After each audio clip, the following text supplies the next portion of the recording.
오늘의 말씀 요한복음 4장 11절에서 26절까지 말씀입니다. 그 여자가 말하였다. 선생님에게는 두레박도 없고 이 우물은 깊은데 선생님은 어디에서 생수를 구하신다는 말입니까? 선생님이 우리 조상 야곱보다 더 위대하신 분이라는 말입니까? 그는 우리에게 이 우물을 주었고 그와 그 자녀들과 그 가축까지 다 이 우물의 물을 마셨습니다. 예수께서 말씀하셨다. 이 물을 마시는 사람은 다시 목마를 것이다.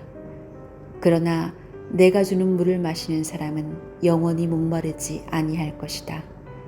내가 주는 물은 그 사람 속에서 영생에 이르게 하는 샘물이 될 것이다. 그 여자가 말하였다.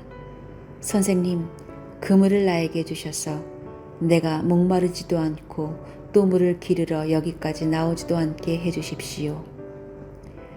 예수께서 그 여자에게 말씀하셨다. 가서 내 남편을 불러오너라. 그 여자가 대답하였다. 나에게는 남편이 없습니다. 예수께서 여자에게 말씀하셨다. 남편이 없다고 한 말이 옳다. 너에게는 남편이 5이나 있었고 지금같이 살고 있는 남자도 네 남편이 아니니 바로 말하였다. 여자가 말하였다. 선생님, 내가 보니 선생님은 예언자십니다. 우리 조상은 이 산에서 예배를 드렸는데 선생님네 사람들은 예배 드려야 할 곳이 예루살렘에 있다고 합니다. 예수께서 말씀하셨다. 여자여, 내 말을 믿으라. 너희가 아버지께 이 산에서 예배를 드려야 한다거나 예루살렘에서 예배를 드려야 한다거나 하지 않을 때가 올 것이다. 너희는 너희가 알지 못하는 것을 예배하고 우리는 우리가 아는 분을 예배한다. 구원은 유대 사람들에게서 나기 때문이다. 참되게 예배를 드리는 사람들이 영과 진리로 아버지께 예배를 드릴 때가 온다. 지금이 바로 그때이다. 아버지께서는 이렇게 예배를 드리는 사람들을 찾으신다. 하나님은 영이시다. 그러므로 하나님께 예배를 드리는 사람은 영과 진리로 예배를 드려야 한다. 여자가 예수께 말했다. 나는 그리스도라고 하는 메시아가 오실 것을 압니다. 그가 오시면 우리에게 모든 것을 알려주실 것입니다. 예수께서 말씀하셨다. 너에게 말하고 있는 내가 그다.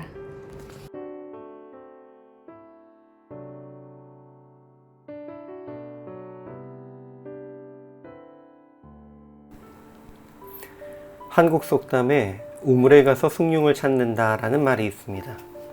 우물에서 물을 떠다가 쌀을 씻고 밥을 안 치고 그 밥을 다 떠내고 남은 누룽지에 물을 붓고 다시 끓여야 비로소 숭늉을 먹을 수 있는 것인데, 그 첫 번째 단계인 물을 뜨는 곳인 우물에 가서 숭늉을 내놓으라고 하니 몇 단계를 뛰어넘어 급하게 요구한다는 의미입니다.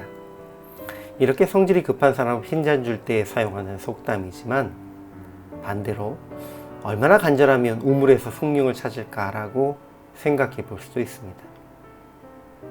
오늘 본문이 우물가에서 예수님과 수가성 여인이 나눈 대화이기 때문에 우물과 관련된 속담으로 시작해 보았습니다. 또 그리고 우물에 가서 숭늉을 찾을 만큼 간절한 사정이 이 본문 안에 있는지를 살펴보았습니다. 일단 수가성의 여인이 무언가에 목마른 것은 분명합니다.